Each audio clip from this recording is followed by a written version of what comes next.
Shift. Every week we look at one important change AI is creating in business. Not another tool, not another prompt, but what AI is changing about the way businesses actually work. Hi everyone, my name is Craig, and today on the AI Shift we are going to present AI has made more work possible. Can your business move it? AI has certainly made some dramatic changes into the way businesses operate. And this week we want to look at something many businesses may already be starting to experience. AI is helping people get more done. And we all see it. Our production capacity was limited by how much work entered the system previously. Now, there is so much getting done. Sales can research more opportunities. Marketing can produce more content. Customer service can prepare responses faster. Reports and analysis can be completed in a fraction of the time. That sounds like the business should be moving faster. Rapid speed, warp speed even to say. But does your business move faster? Because producing the work and moving the work through the business are two very different things.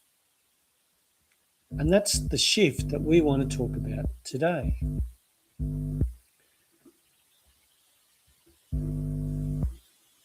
In the past, the business capacity has been consumed simply by producing things. A salesperson researches an opportunity and prepares a proposal. Marketing develops a campaign. Someone will investigate a customer problem. A manager will pull together a report. An analyst works through the numbers, and all of that takes time. And that would naturally limit how much work can enter the business. If a salesperson can only prepare 2 detailed proposals a week, then the rest of the business only has 2 proposals to deal with. By the time they research, write it, put it together. If marketing can only produce 1 campaign, there's only 1 campaign to review.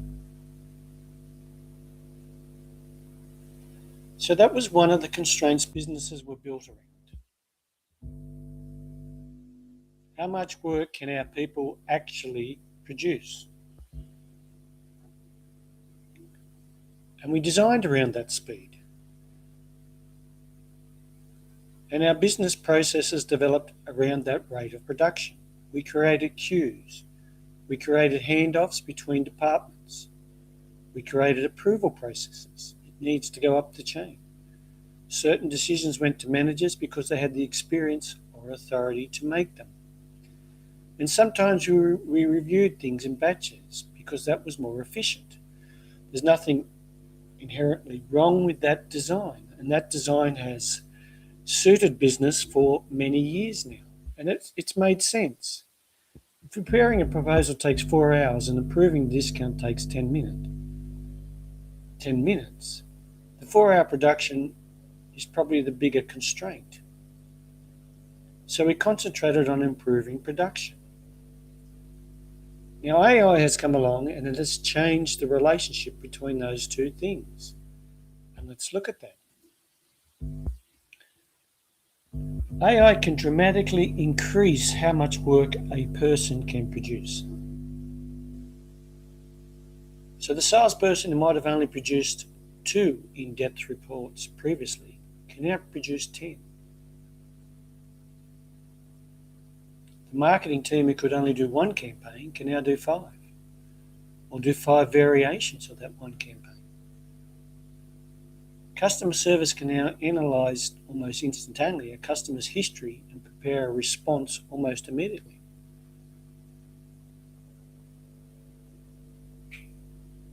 Management can receive analysis that previously took someone half a day or maybe a week to prepare.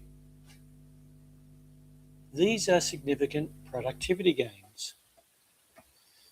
But there's a catch. AI has made that part of the system faster. It hasn't necessarily made everything around it faster.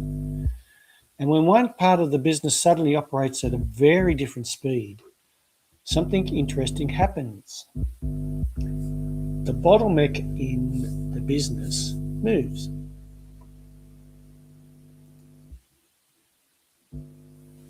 Let's think about this. As we discussed your sales staff, they could prepare maybe 1 or 2 detailed proposals. Now today they can do 5 detailed proposals in the same time, maybe more. But can the 5 be clearly priced or the pricing level approved as quick? Can 5 sets of exceptions be reviewed? Can 5 discount decisions be made? Can 5 delivery commitments be checked? Can operations fulfill what sales has promised? And if all 5 require 1 manager's approval, or 2 different managers' approval, or has got to go up a process for 1, 2, 3 checks, can the people involved in making those decisions suddenly make 5 times as many decisions as they used to make in less time? The speed of business has dramatically improved in some areas. Now, can the people who are making the decisions, making the judgments, make their decisions quicker? They probably don't, or they probably won't, or they probably can't.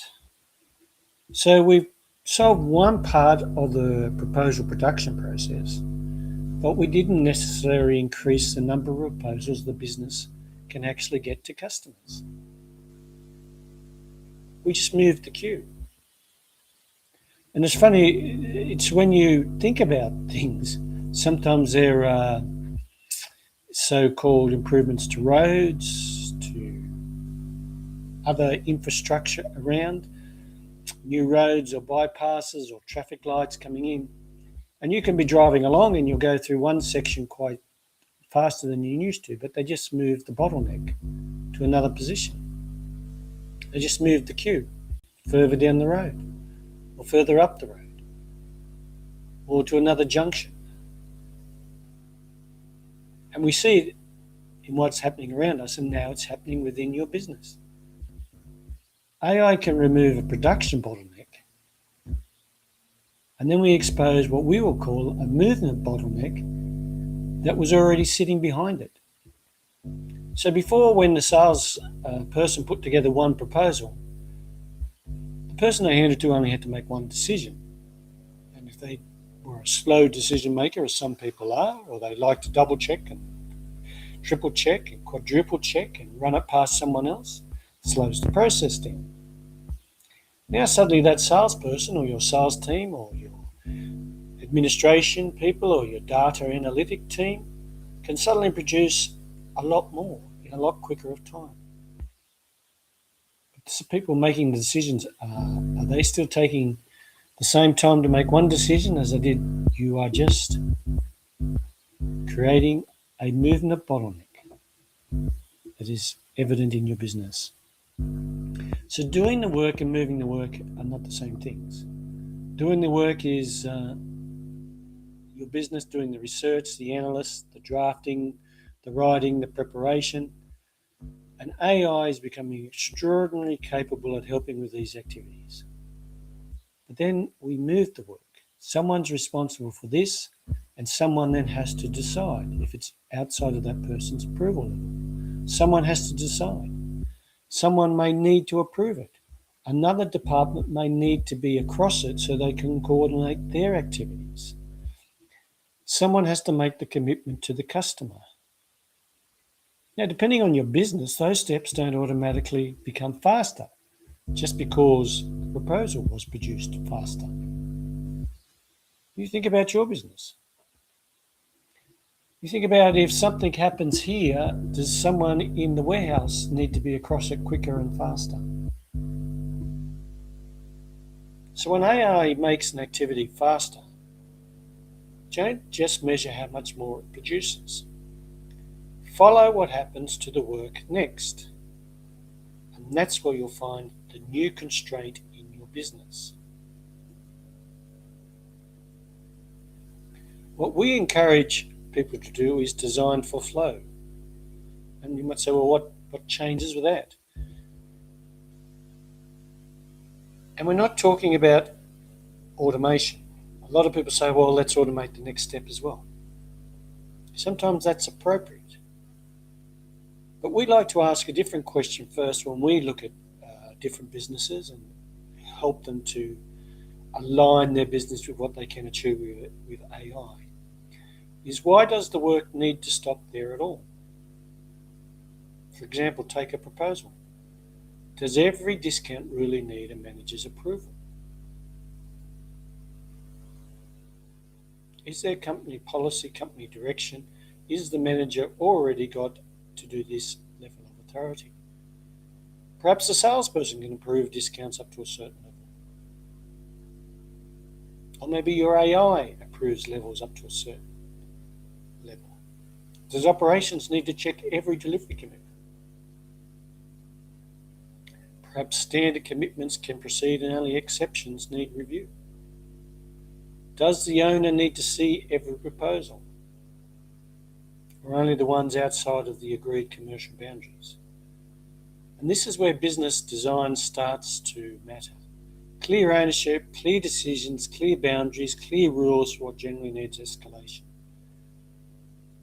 And the right information made available to the right person making the decision. The goal is not to remove judgment. It's to make sure judgment happens where judgment is actually required. Routine work should be able to move. Exceptions should reach the right person. So what we see is that output is becoming easier. Flow becomes more valuable. And this is where we think the competitive advantage becomes interesting. AI capability will become increasingly available to everyone. If it's not available to everyone now, well, it is available to everyone. You've got even people putting it on their phones and putting it here, putting it there, everything you buy.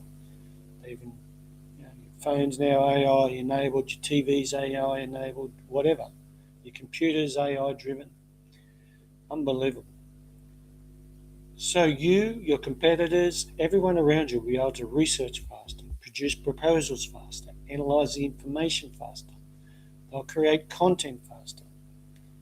So producing more work won't necessarily remain an advantage. The advantage comes from what happens after the work is produced. Who will make the final decision? Can you coordinate it across your business? Can you respond to the customer? Can you deliver what was promised? Can you turn all that additional capacity into an actual outcome? And that's flow. AI increases what the business can produce. Business design will determine how much of it actually gets through. So,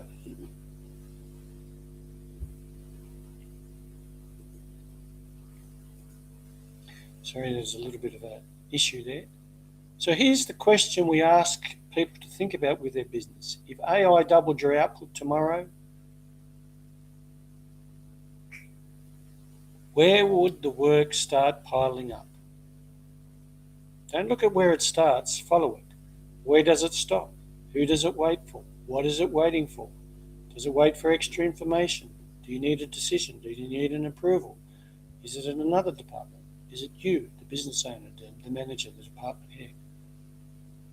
And then ask one more question. Does it really need to wait there?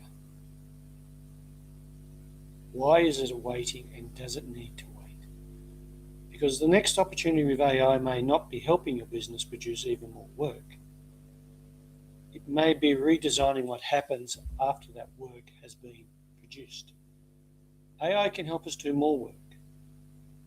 The businesses that benefit most will also learn how to move the work. And that's the AI shift.